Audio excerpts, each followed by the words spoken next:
The CASSIOPEIA trial we have now a follow-up, a median follow-up of nearly 7 years. So it's an old trial now. It randomized newly diagnosed myeloma patient, transplant eligible, between two groups, two arms, VTD or Dara-VTD induction consolidation, and a graft in the two arms. And for patients who were able to achieve a partial response to this first step, there was a second randomization between two arms of maintenance, either Daratumumab, either just observation until 2 years, up to 2 years. And this trial, everybody knows that this trial showed that the incorporation of an anti-CD38 to the triplet allowed to increase very significantly both PFS and OS in patients. But the presentation I gave here was about MRD because it was one of the first trials where we assess MRD at many time points, post-induction, post-consolidation, during the maintenance phases at 6 months, 1 year, 2 years, and after the maintenance during the follow-up phases, 1 year, 2 years, 3 years.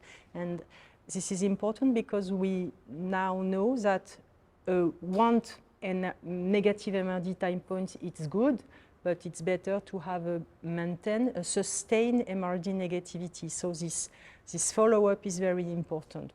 So in this study, we learned that many things, but in summary, we learned that flow and NGS technique are equivalent. There is a very good correlation between the two techniques because we assess both at many time points in this trial.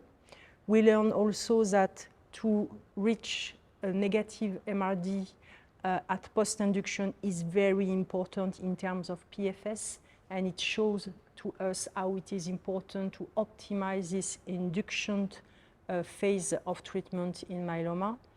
And at the following time points, we saw that clearly the patient who reach the higher rates of MRD negativity at 10 to the minus 5, but also 10 to the minus 6, are those who have Dara-VTD at induction consolidation and Dara maintenance. It allows the better PFS, including in what we called high-risk patient at this time, but now maybe it could change, but at this time we have deletion 17p and T414, and with Dara it's better. It's difficult for me to say because I'm a biologist, so I don't treat the patient, but what I can say is that clearly Dara, the incorporation of an anti-CD38 in the triplet is mandatory now. It clearly allows a benefit in terms of PFS and overall survival. And another important thing is the role of the maintenance in the treatment. Here we had a comparison between Dara alone maintenance and observation.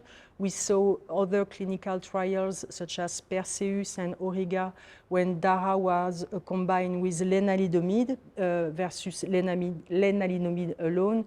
And definitively we feel that this intensive maintenance lead to a better survival, maybe in particular for high-risk patients.